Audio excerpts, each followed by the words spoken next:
Hi, I'm Kalila Reynolds, and welcome to another episode of JN Talking Wealth, brought to you in partnership with the JN Group. If you're interested in achieving financial freedom and building generational wealth, then this is the program for you. Please stay with us.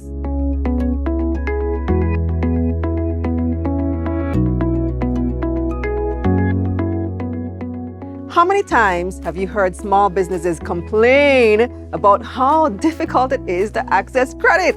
Too many. And accessing credit isn't just hard to get to start a business. Getting the money to meet immediate and short-term demands of your business is just as challenging, as many emerging businesses often don't have the working capital to address their needs. So working capital? What's that? And how do businesses get it? Well, in this episode of JN Talking Wealth, we'll talk with Sharon Smith, Head of Business Banking at JN Bank, about harnessing working capital for your business. But before we talk with her, pay attention to this week's Spotlight question.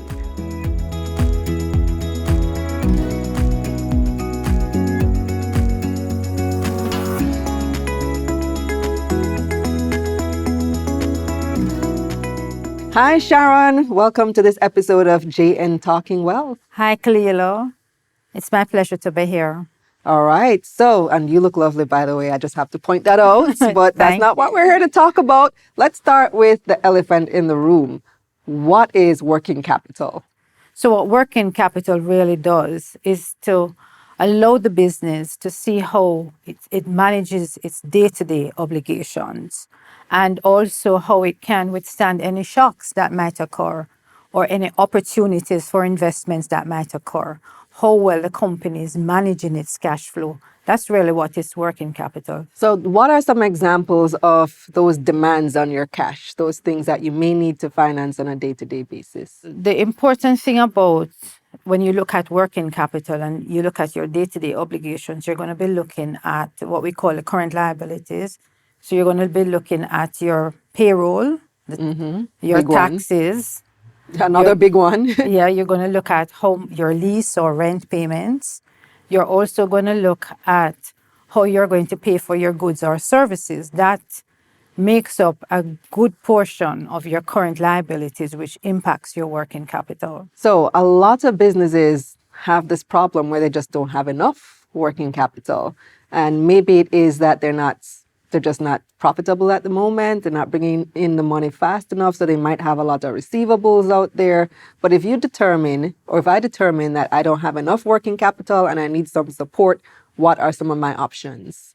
All right, the first thing that we always say, you have to do the analysis. Because one of the things might be, you spoke about receivables. It could be that your customers are not paying you on time, and it may be that you need to reduce the time that you give them. Sometimes to get your customers, you might say, okay, pay us 60 days, pay us 30 days, but maybe the business just cannot afford that. So you will have to do that analysis. So once you have done the analysis, then the next step is to look at the options available. So there are loans available, there are short-term loans, and there are long-term loans, but particularly for working capital, the best options are your short-term loans. And there are many types that you can use. So give me some examples of those. Okay. Do you have bank overdraft, for example? It's something that you can use.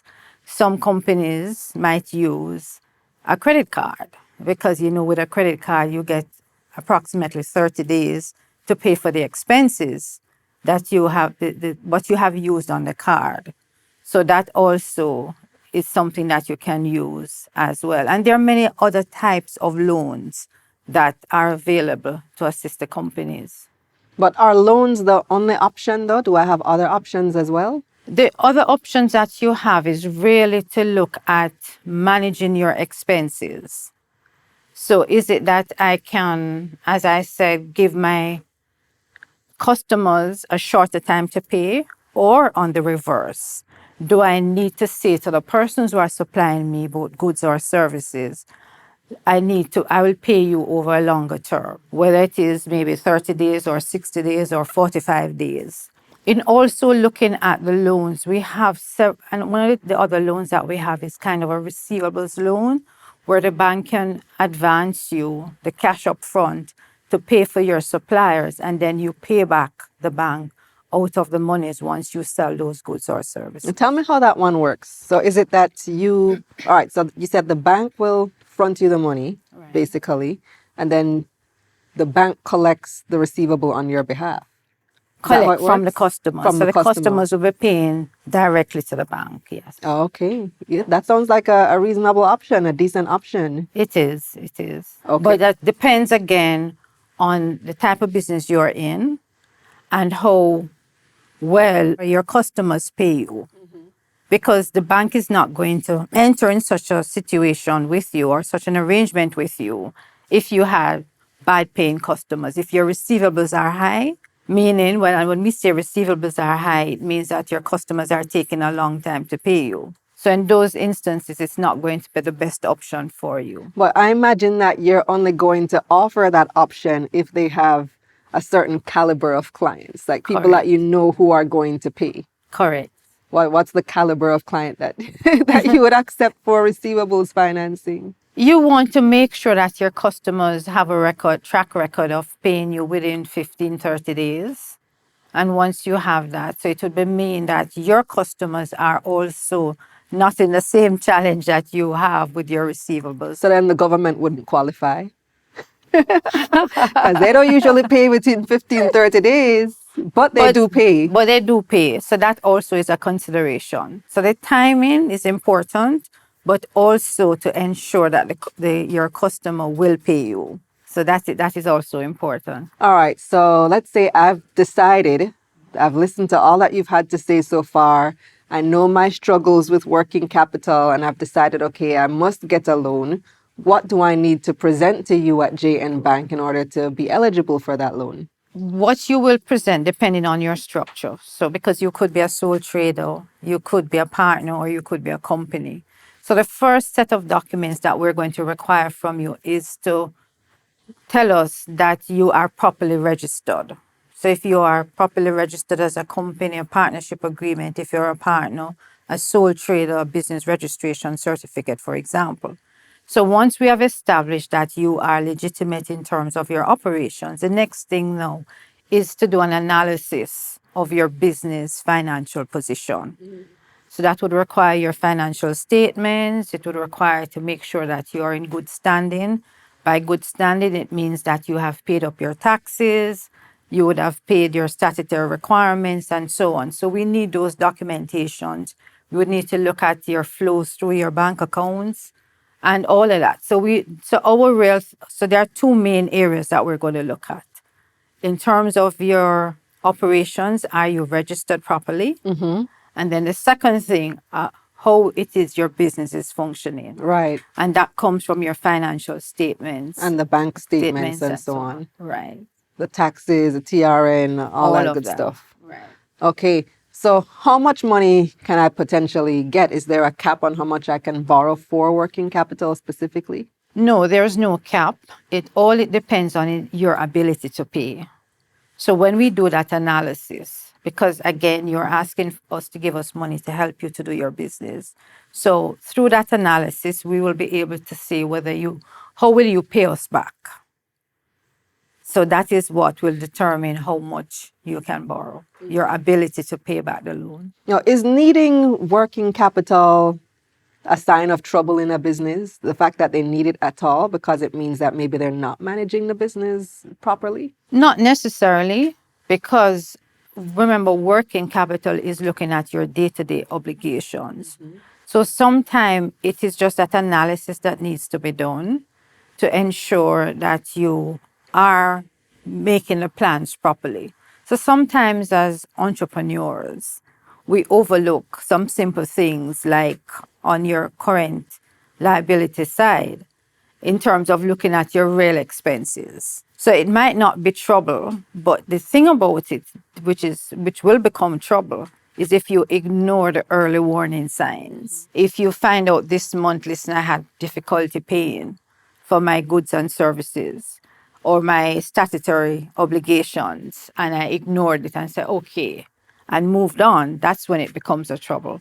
So what you need to do is once you do your analysis, you need to ensure that you make the plan and you be proactive about it. So you seek out help from your financial institutions. So it's not necessarily a bad thing, and it's not necessarily something to feel guilty about if you're having challenges meeting your working capital. But as the bank, as the one who's potentially granting this loan, how do you assess whether, okay, this is a short term need for this business, or this is something that, yes, you do want to help with, but you're not sure if they'll eventually be able to pay back? All right, some of the things that you look at is the industry in which the company is operating in, because different industries will have different working capital amounts, whether it is, what the ratio, there are ratios that we work with. And those ratios depending on the industry. For example, are you a wholesaler, for example? Are you in the food business or the garment business? The turnover of your goods and services will determine your cash flow needs. And is it that you need more cash, more raw materials, and there's a lead time to do the manufacturing process, as different from a food wholesaler who is turning over rapidly? So those are the things that we look at when we are analyzing whether the business, the position of the working capital, to determine, is this one really, really bad? Or is it okay based on the industry? On the industry, right, right. So when people come to you for working capital, is it usually a short-term fix, or do you find some clients who, constantly need that access? There are some that, because especially in the manufacturing where there's a long lead time in terms of when they get their raw materials manufacturing process, you find out that those will need a longer working capital support. So for those, we have like our revolving lines of credit. And by revolving, it means that they pull down on those monies whenever they need it. So it's not a fixed loan, a fixed short-term loan for, say, 5 years or so, but that is maybe a 30 or a 60 days. So they pull it down. They need to pay for their goods on customs. They pull down, they pay, and then they sell. So there are different scenarios. So when I do come to you for the loan now, and you've said, yes, you qualify, how fast is this process? Because working capital, again, you need that money like no. Well, we always say to businesses, the process really starts when you give the documentations. And I mentioned before the different types of documents that you will need to give us. The process to do the assessment could run from anywhere from 3 weeks to a month. And it also depends on the type of loan, because some, even for working capital support, again, depending on the business and the industry, it might not be a short-term loan. It might be a longer-term loan. It might be a secured loan. It might be an unsecured loan. So all of that is going to impact the time it's going to take to process. So one of the things we always say, plan ahead. Do not wait until it's upon you and you're in an emergency that you now need to move. What's the maximum time you have to repay? For the unsecured loan, the short-term loan, you have up to 7 years. For the longer secured loans, which sometimes persons will use the property, Right. that's up to 15 years. So decent terms. Well, let's talk about some of the other terms. Interest rates. Interest rates vary a lot. If it's an unsecured loan, the interest rates are higher. So you're looking at the teens up into the 20s for the unsecured loan. For the secured, you range maybe 11.5 up to 13%. But again, it's not always good to just look at the rates. You have to look at everything that comes with the whole package of taking out that loan. Right. Yes, it is a lot to consider indeed. Now, it's great that I know that this facility is available to me, or, people out there watching know that this facility is available to them and to their business.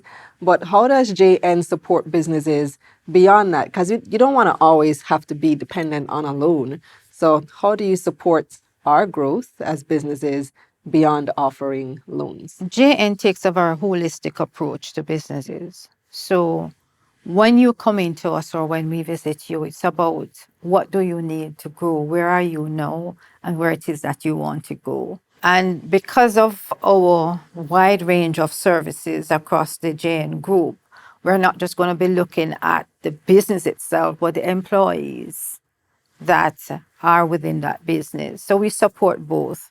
So it's about allowing you, giving you the information. We have a foundation as well. So through our foundation, we will give you information on basic things in terms of budgeting, how it is that you need to do your financial statements and so on.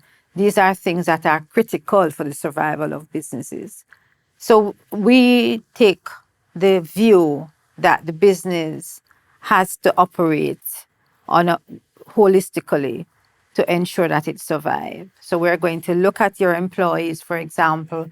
Are your employees taken care of financially? Do they have their pension plan? And so on. So all of these things that we look at when you come to see us for your business. So it's not just about taking a loan. It could be that you have excess cash as well. How much what are you doing with that excess cash? Are you allowing that excess cash to earn for you? Right. So it means putting that on deposits or putting short-term investments as well. So we look at everything relating to the business. How do we access these additional services? So we have a business banking unit, and through the officers or business officers, and that those persons you can access through by coming into any one of the branches of JN Bank and just tell them you would like to access the business services of JN Bank. All right. Well, thank you so much, Sharon. I appreciate you coming here and sharing all this information. It was my pleasure. Thank you for having me. If you need further information about any of the products and services discussed in today's episode, then all you got to do is contact the experts at JN Bank. Also visit jnbank.com to learn more about how their products and services can help you to achieve your goals. Well, that's all the time that we have today. Join us again, same time, same place, for another episode of JN Talking Wealth. Remember to like this video, subscribe to the channel, and share with a friend. Also follow JN Bank on all their socials. I'm Kalila Reynolds. Until next time.